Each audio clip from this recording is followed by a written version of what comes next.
and we are looking out for your vote this morning. Ohio Secretary of State says the May primary will still go on even without new voting maps. The ballot will not include Ohio House and Senate races, though. Those are the people who represent you on the state level. 10 TV's Krista Frost is making sense of all of this for you. I know a lot of information is changing every week. We do have a shot at Tina Ramos here. Let's head out to Krista Frost at the State House. Hey, Krista. Hey, yeah, so information really does seem to be changing. It seems like every few days, really, not even every week. But here's the thing, we do have some new details on what that ballot is going to look like come May for that primary.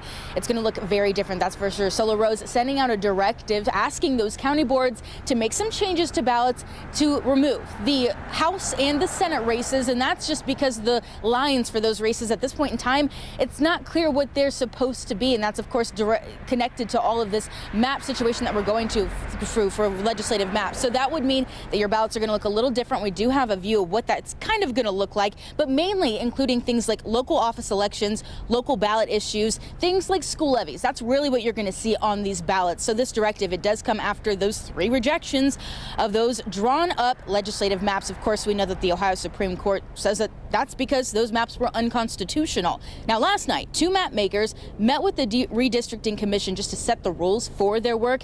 The state auditor saying that there's a bottom line here. The concept is pretty straightforward. You talk to us, you work with us, you don't deal with outside entities, you don't deal with former clients, former people. It shouldn't be complex or complicated. It shouldn't be. So those map makers starting their work to create those new legislative maps today. Here's the thing, they do have a deadline or a target goal that they want to have those maps created, and that's by Monday. So they say that they know that's going to be a lot of sleepless nights in order to get that work done. But we're going to detail a little bit more about what that's going to look like. That's coming up at 6:30. But for now, reporting live from the State House, Krista Frost, 10 TV News.